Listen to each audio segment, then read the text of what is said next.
Hello students, आज हम एक नया टॉपिक स्टार्ट करने आ रहे हैं, वो है इलेक्ट्रिक पोटेंशियल। ठीक है, तो बिना टाइम वेस्ट किए हुए आइए वीडियो स्टार्ट करते हैं। Topic is electric potential. ये बहुत ही इंपॉर्टेंट टॉपिक है। ये आपको इलेक्ट्रोस्टैटिक्स में तो हेल्प करेगा ही करेगा, उसके बाद इसका रोल आपको कैपेसिटर में काफी ज्यादा होगा और इलेक्ट्रिक करंट में भी काफी ज्यादा होगा। और ये पोटेंशियल जो टॉपिक है ना, वो काफी इंपॉर्टेंट टॉपिक है, तो बिल्कुल ध्यान देकर के वीडियो को देखेंगे। तो सबसे पहले इलेक्ट्रिक पोटेंशियल एनर्जी देखते हैं। इलेक्ट्रिक पोटेंशियल नहीं, इलेक्ट्रिक पोटेंशियल एनर्जी देखते हैं।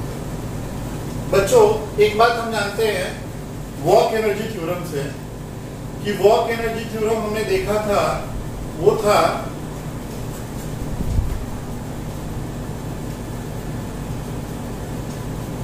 Work done equals to work done due to conservative force equals to minus delta U. ये हमने पहले देखा हुआ है वर्क एनर्जी पावर वाले टॉपिक में। तो एज वी नो कि जो इलेक्ट्रिक फोर्स होता है, इलेक्ट्रिक फोर्स जो है वो कंजर्वेटिव फोर्स होता है। As we know that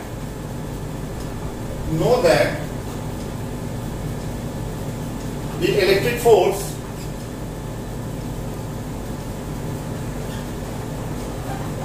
is a conservative force। ठीक, तो यहां भी हम वर्क एनर्जी थ्योरम अप्लाई कर सकते हैं। एक्चुअली होता क्या है कि जब भी आप किसी भी ऑब्जेक्ट की कॉन्फ़िगरेशन में चेंज करते हैं, तो कॉन्फ़िगरेशन में चेंज करने की वजह से क्या होती है, वर्क डन करने की कैपेबिलिटी आ जाती है। आप देखो किसी अगर ऑब्जेक्ट है, ये आपने देखा होगा, ये मैसिव ऑब्जेक्ट है जिसका मास m है और ये ग्राउंड पे बच्चों रखा हुआ है। ठीक, ग्राउंड पे रखा हुआ है, तो इसकी जो पोटेंशियल एनर्जी यहाँ पे हुई वो हो गई 0। बट अगर मैं इसी को कुछ हाइट तक उठा के ले जाऊं, मान लो सपोज करो h हाइट तक उठा के ले गए, तो अब इसकी जो इनिशियल एनर्जी तो 0 थी। अगर मैं फाइनल एनर्जी की बात करूं और इसको मैं रेफरेंस या डाटम प्लेन ले लूं, ये डाटम प्लेन है आपका, ये रेफरेंस लेवल है, तो फिर ऐसे केस में इसके पास जो पोटेंशियल एनर्जी होती थी वो प्लस mgh होती थी। अब देखो हुआ ये कि जब भी हमने किया क्या, ये ऑब्जेक्ट यहाँ पड़ा हुआ था, यहाँ से उठाकर के हम ऊपर ले गए। ऊपर ले गए इसका मतलब हमने कॉन्फ़िगरेशन में चेंज किया। अब इस चेंज करने की वजह से हुआ क्या कि ऑब्जेक्ट को बॉर्डर करने की कैपेबिलिटी आ गई, क्योंकि यहाँ लगेगा फोर्स mg और इसकी वजह से ऑब्जेक्ट क्या होगा, नीचे आएगा। तो इसका मतलब है कि due to change in the configuration of the object, it acquires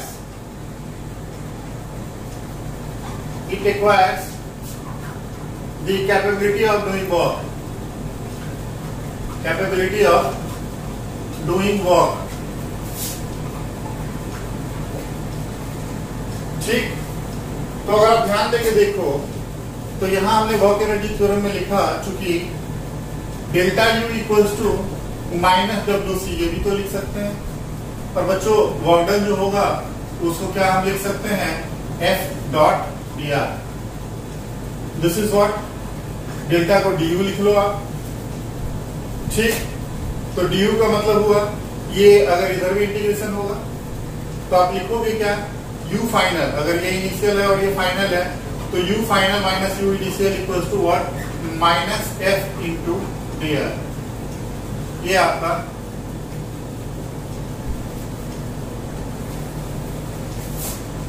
electric potential energy का difference equals to minus WC। Okay, अब इसी चीज को थोड़ा आगे बढ़ाते हुए हम देखते हैं कि potential energy two charge system का क्या होगा। पोटेंशियल एनर्जी यानी कि इलेक्ट्रिक पोटेंशियल एनर्जी, बिल्कुल ध्यान से समझना, electric potential energy for two charge system. और फिर इसको हम जनरलाइज कर देंगे। पहले हम टू चार्ज सिस्टम के लिए देख लेते हैं, फिर इसको हम जनरलाइज कर देंगे एक्सप्रेशन को। ठीक, देखो सपोज करो कि आपके पास एक चार्ज है यहाँ Q1, दूसरा चार्ज है बच्चों Q2। ओके, बीच का डिस्टेंस, इन दोनों के बीच का डिस्टेंस है सपोज करो R।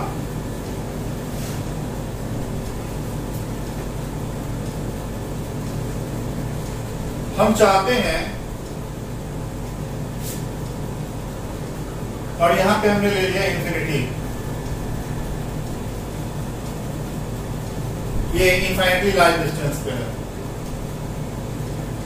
हम चाहते हैं इस चार्ज को किसी पॉइंट A से किसी पॉइंट B पे लेके जाना, यानी ये पॉइंट A है और ये पॉइंट आपका यहां हो जाता है बच्चों सपोज करो B, और ये आपका इनफाइनाइटली लार्ज डिस्टेंस है infinity.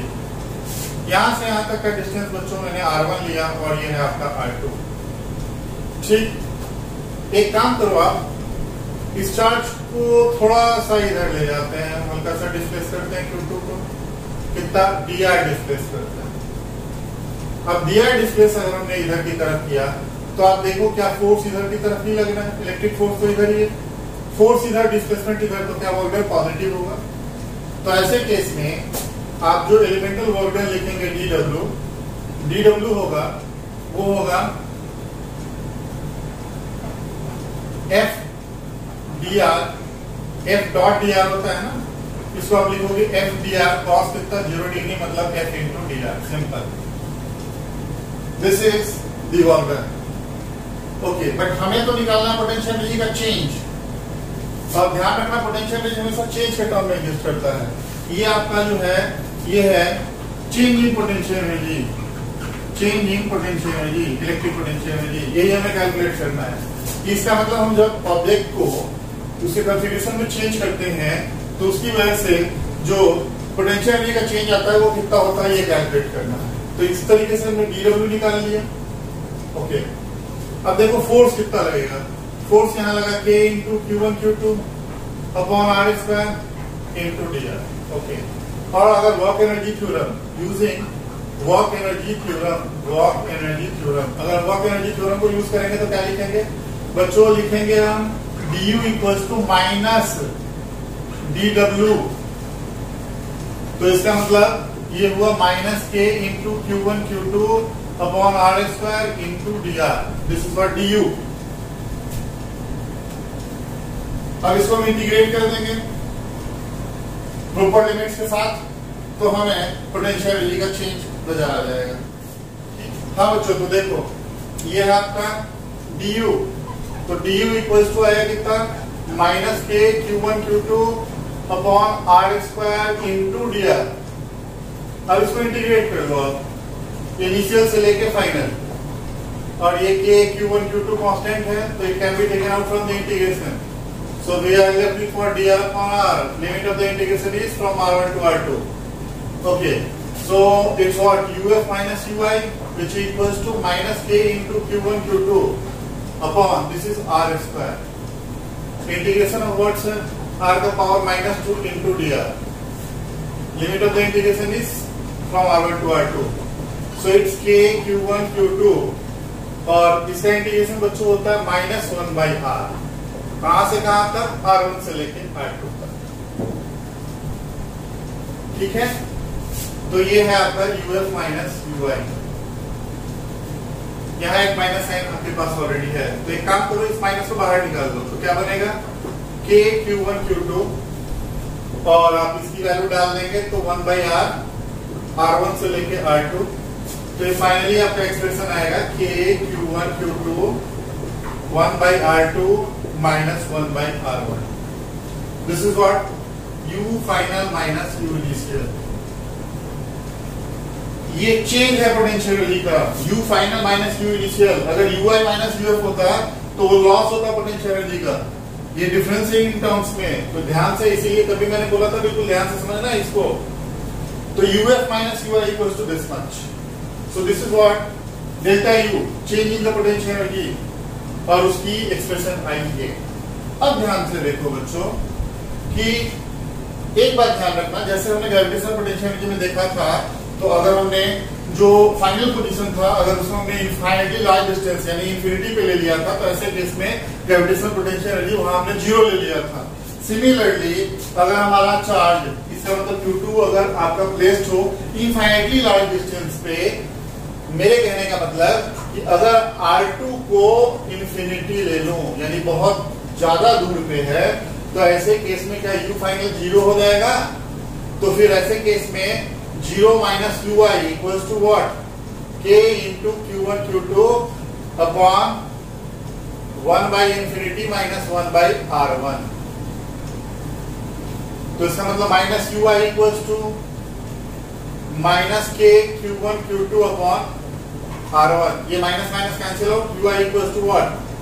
k into Q1 Q2 upon R1।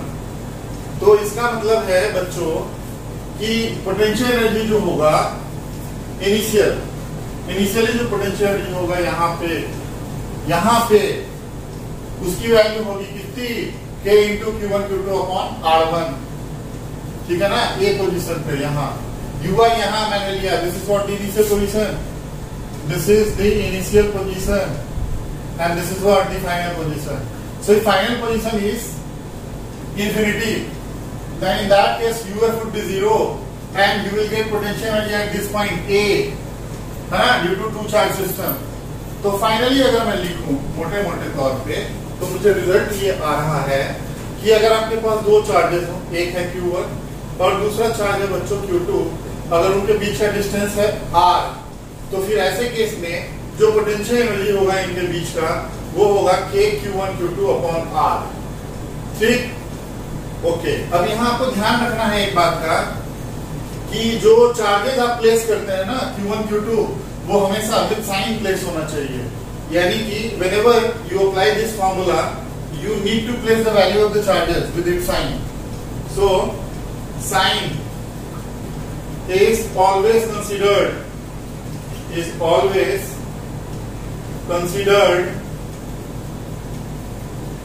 while applying this formula,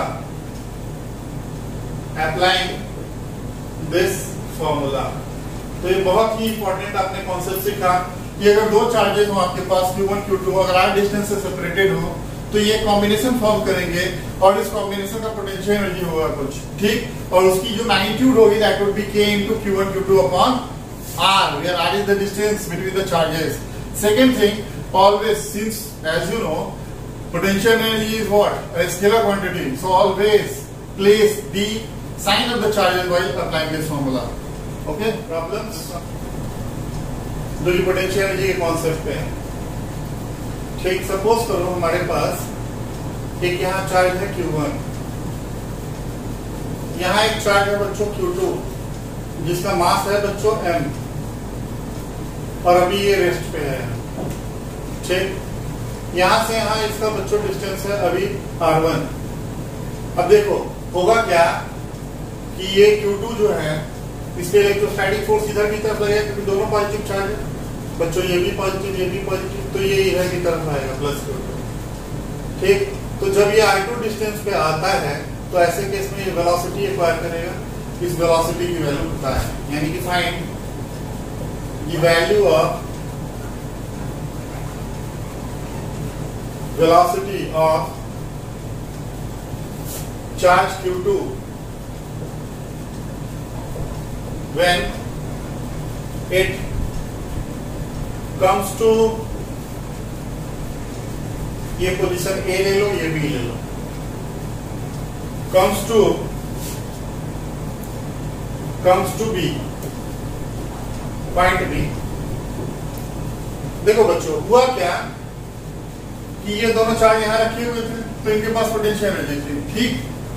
अब यहाँ पे पोटेंशियल एनर्जी तो ऑर्डर करने की कैपेबिलिटी आ गई क्योंकि इधर की तरफ फोर्स लग रहा है। अब इस फोर्स की वजह से क्या होगा कि ऑब्जेक्ट आगे मूव करेगा। इनिशियली इसके पास वेलोसिटी क्या थी? 0 थी, बट यहाँ पे बच्चों F लगेगा, ये फोर्स लगेगा, इस फोर्स की वजह से ऑब्जेक्ट पे एक्सेलरेशन आएगा और इस एक्सेलरेशन की वजह से क्या होगा बच्चों, वेलोसिटी गेन करने लगेगा। तो किसी पर्टिकुलर पोजीशन R2 पे आपसे वेलोसिटी पूछ रहा है, सो सिंपल।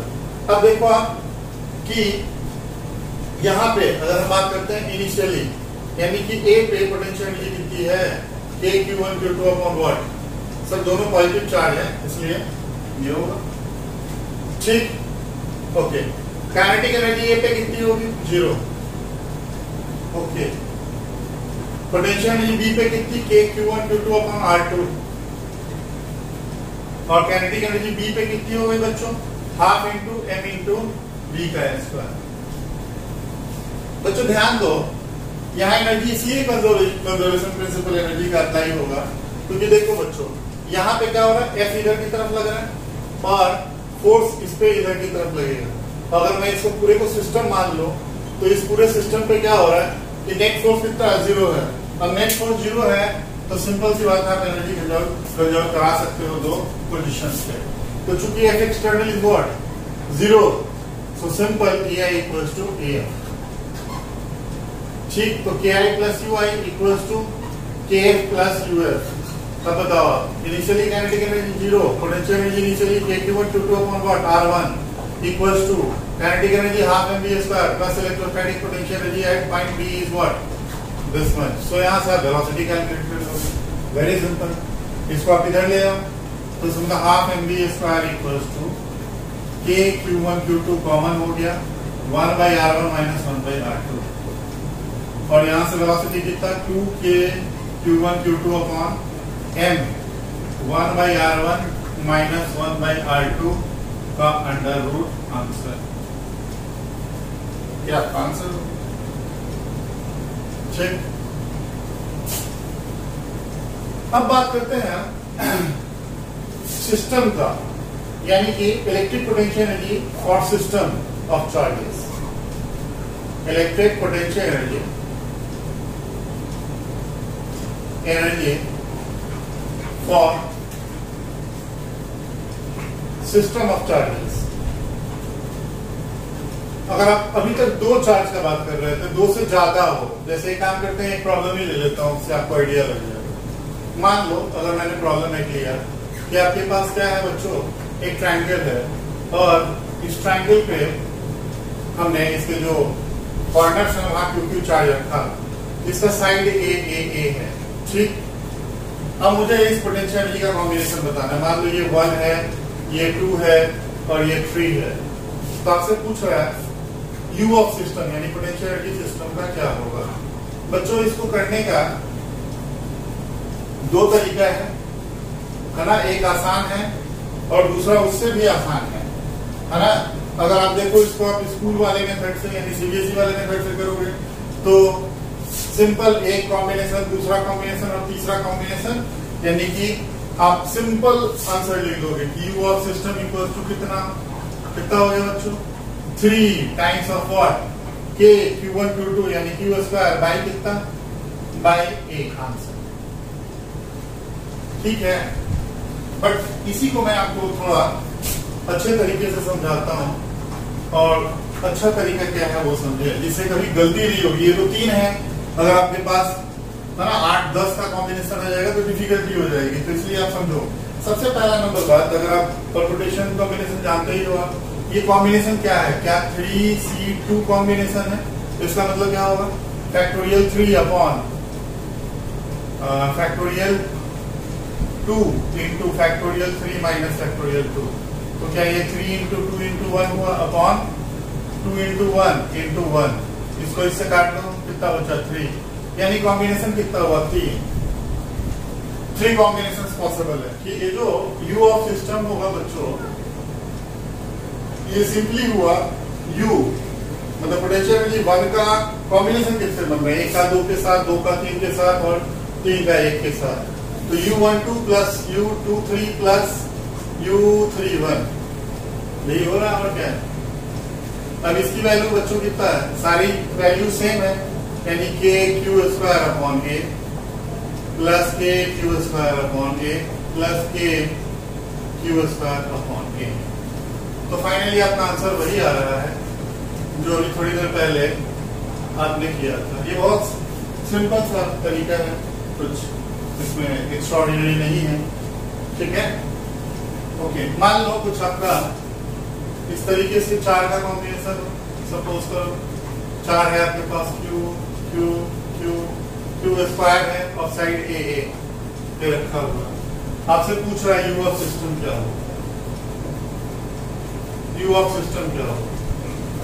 ठीक, सबसे पहला नंबर देखो कॉम्बिनेशन कितने बन रहे हैं, है ना। तो आप कितने 4 हैं और 4 का 2 के साथ, तो इसका मतलब क्या है, 4C2 है। तो ये क्या बनेगा, factorial 4 upon factorial 2 into factorial 4 minus 2। कितना हो गया ये, 4 into 3 into 2 into 1 upon 2 into 1 into 2 into 1। ये 2 2 इस 4 को खा गया, तो नीचे 6 कॉम्बिनेशन बनेंगे। कौन कौन से 6 कॉम्बिनेशन होंगे, देखो उसको लिखने का तरीका।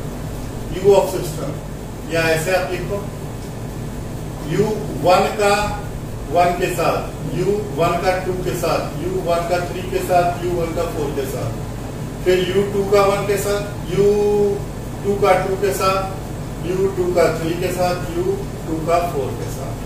उसी तरीके से 3 का 1 के साथ, 3 का 2 के साथ, 3 का 3 के साथ और 3 का 4 के साथ, 4 का 1 के साथ, 4 का 2 के साथ, 4 का 3 के साथ और 4 का 4 के साथ। बच्चों ध्यान दो,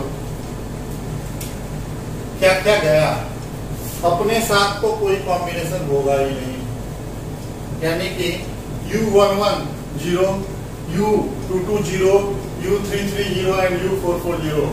अब देखो रिपीटेशन नहीं होना चाहिए। रिपीटेशन नहीं होने का मतलब क्या हुआ सर, देखो यहां मैंने 1 2 लिखा ही है तो 2 1 इनसिग्निफिकेंट हो गया। ठीक, उसके बाद देखो बच्चों 1 3 लिखा तो 3 1 खत्म, 1 4 पहले ही लिखा हुआ तो 4 1 खत्म। अब देखो यहाँ 2 3 ऑलरेडी है तो 3 2 का कोई मतलब नहीं बनता है। और नेक्स्ट देखो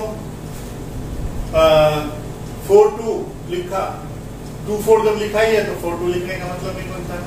तो फाइनली जो कॉम्बिनेशन आपके पास बने वो कितने बने, देखो U12 plus U13 plus U14 plus U23 plus U24। हाँ बच्चों, तो ये कॉम्बिनेशन है फाइनली हमारा, ये कॉम्बिनेशन है। ये नहीं होगा ना क्योंकि ये मैंने ले लिया 3 4 ले लिया तो 4 3 नहीं लेंगे। अब देखो तो फाइनली जो हमारा U ऑफ सिस्टम हो गया, U ऑफ सिस्टम ये कितना हो जाएगा बच्चों, U ऑफ सिस्टम हो गया ये। अब देखो 1 का 2 के साथ, 1 का 2 के साथ तो क्या होगा, k Q square upon k plus 1 का 3 के साथ, 1 का 3 के साथ तो ये डिस्टेंस √2a हुआ तो k into Q square upon √2a plus 1 का 4 के साथ k Q square upon a plus 2 का 3 के साथ, 2 का 3 के साथ k Q square upon a plus 4 हो गया, 2 का 4 के साथ अगेन ये डिस्टेंस है √2a, तो इसका मतलब हो गया k Q square upon √2a plus 3 का 4 के साथ, 3 का 4 के साथ तो k क्यू स्क्वायर अपॉन कितने, k Q square upon a। ये आपका आंसर है। इसमें देखो √2 वाला 2 है, √2 वाले 2 हो गए, बाकी 4, तो इसका मतलब है 4 times of what k Q square upon a plus 2 times of what k Q square upon √2a। तो ये है आपका पोटेंशियल एनर्जी ये स्क्वायर वाले सिस्टम का। ठीक है, इसको आप लिख लो। इससे भी थोड़ी देर पहले हमने ये प्रॉब्लम लिया था, ये था कि ये ट्रायंगल है, इक्विलेटरल ट्रायंगल, और उसके वर्टेक्स पे चार्जेस हैं और साइड्स जो है तो उसकी वैल्यू हमने ली थी a। ठीक, मान लो ये 1 है, ये 2 है और ये 3 है। ओके, तो हमें U ऑफ सिस्टम बच्चों क्या मिला था, U ऑफ सिस्टम था U 1 का 2 के साथ, 2 का 3 के साथ और 3 का 1 के साथ, ये आया था हमारा। ये काम करो आप, इसको 2 से मल्टीप्लाई कर दो और 2 से डिवाइड कर दो। U12 plus U23 plus U31, 2 को अंदर ले जाओ तो 1/2 2 times u12 2 times u23 plus 2 times u31। Okay, अब एक काम करो कि क्या मैं इसको लिख सकता हूं u ऑफ सिस्टम 1/2। बच्चों ध्यान देके देखो, 12 को मैं लिख सकता हूं u12 plus u21 plus u23 plus 32 plus u13 plus 31, इस तरीके से। अब एक काम करो, इसको थोड़ा सा रीअरेंज करो। 1/2 u12 u13 u21 plus u23 plus u31 plus u32। कुछ नहीं किया मैंने, रीअरेंज कर दिया। अब बच्चों ध्यान से देखो, एक का दो के साथ, एक का 3 के साथ, तो क्या ये 1 वाला चार्ज है जिसका दूसरे के साथ रिलेशनशिप है, तो इसको मैं u1 लिख सकता हूं। ये 2 का 1 के साथ, 2 का 3 के साथ, तो क्या मैं इसको u2 लिख सकता हूं। और ये 3 का 1 के साथ और 3 का 2 के साथ, तो क्या ये u3 होगा। तो फाइनली मैं इसको लिख सकता हूं 1/2 u1 plus u2 plus u3। बच्चों जहां u1 जो है 1 का दूसरे चार्जों के साथ रिलेशनशिप है। अब इस पर्टिकुलर प्रॉब्लम में एक फायदा है हमें कि u1 u2 और u3 तीनों बराबर है। तो इसका मतलब u ऑफ सिस्टम जो हुआ बच्चों, वो आया 1/2 into what's into 3u1। Okay, अब ध्यान देके देखो, यहाँ पे u1 अगेन क्या है, इसका मतलब इसको बाहर निकाल लो ना। 3/2 u1 का मतलब क्या हुआ, u1 का मतलब हुआ बच्चों 3/2 u1 का 2 के साथ प्लस u1 का 3 के साथ। अब बच्चों ये कितना हुआ, ये आपको बताइए, ये 3/2 into k q square upon a plus k q square upon a। बच्चों ये कट गया और क्या बचा 3k q square upon a। So you got same answer, but यहाँ पे एक बेहतरीन हमें रिजल्ट मिल रहा है।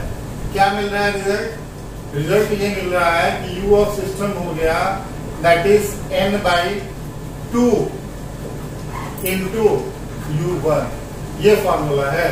अब इसका जबरदस्त यूज करेंगे अच्छे क्वेश्चंस पे। u ऑफ सिस्टम n/2, जहां n क्या है, नंबर ऑफ पार्टिकल्स हैं, यानी नंबर ऑफ चार्जेस हैं, और u1 क्या है, u1 जो है उस पहले वाले चार्ज का जितने दूसरे चार्जेस हैं उनसे रिलेशन। अब देखो, जैसे मैं एक क्वेश्चन लेता हूं तो उससे आपको बेटर फील आएगा कि मैं आपको समझाना क्या चाह रहा हूं। तो this is what the generalized expression which we will use. Suppose करो आपके पास एक क्यूब है, ऐसे एक क्यूब है,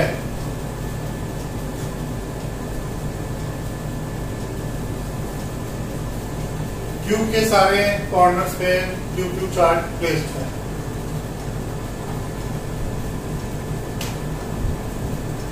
मान लो बच्चों ये है 1, ये 2, ये 3, ये 4, और ये मान लो बच्चों है 5, ये 6, ये 7 और ये बच्चों 8 है। ठीक, आपसे पूछ रहा है साइड्स जो है इनकी है ए, यानी कि क्यूब है, cube of side A side का एक बच्चों है आपके पास क्यूब। आपको बताना है potential energy of the combination you of the system क्या होगा। बहुत ही आसान है। क्या आपको बताया कि यू ऑफ सिस्टम का फॉर्मूला यूज करो। अब देखो, इसी के लिए बताया था मैंने, अभी जो कॉन्सेप्ट सिखाया था इसीलिए सिखाया था। n/2 into what, u1। u1 क्या है सर यहाँ, n/2। u1 का मतलब हुआ बच्चों कि 1 का, यानी कि 1 का किससे रिलेशन, सारे चार्जेस से रिलेशन। कितने हैं, शायद ये 1 का 2 के साथ, 3 के साथ, 4 के साथ, 5 के साथ, 6 के साथ, 7 के साथ और 8 के साथ। ये बताना चाह रहा था मैं। n कितना है, नंबर ऑफ चार्जेस कितने हैं, 8 है ना। तो देखो u ऑफ सिस्टम कितना हो सर, u ऑफ सिस्टम हो गया 8/4 इंटू u 1 का 2 के साथ, उसके बाद 1 का 3 के साथ, 1 का 4 के साथ, 1 का 5 के साथ, 1 का 6 के साथ, 1 का 7 के साथ एंड 1 का 8 के साथ। अब वैल्यूज लिख लेंगे। ये कितना हो गया 4 सॉरी यहाँ पे 2 है, तो ये कितना हो गया 4 टाइम्स ऑफ u 1 2 1 और 2 के बीच में k q square upon distance कितना बच्चों 1 1 का 3 के साथ। बच्चों ये डिस्टेंस जो होता है सारे पहले लिख देता हूँ, √2a हुआ। ये वाला डिस्टेंस कितना हुआ √2a हुआ, ठीक है। ओके, दो ये वाला और ये वाला √2a है, और ये वाला कितना होता है √3a, ठीक है। ये जानते हो गया √3a होता है। ओके, उसके बाद 1 का 3 के साथ, 1 के 3 के साथ k q square upon √2a plus 1 का 4 के साथ k q square upon a plus 1 का 5 के साथ k q square upon √2a plus 1 का 6 के साथ k q square upon a plus 1 का 7 के साथ k q square upon √2a plus 8 के साथ k q square upon √3a। This is your answer, ठीक है। ओके, तो ये था आपका कॉम्बिनेशन ऑफ चार्ट से रिलेटेड कुछ प्रॉब्लम्स, ठीक है। और भी हम ढेर सारे प्रॉब्लम्स हैं जिनमें हम पोटेंशियल एनर्जी से रिलेटेड कॉन्सेप्ट का यूज कर सकते हैं, ठीक है। तो आज के लिए इतना ही रहने देते हैं। Okay, thank you.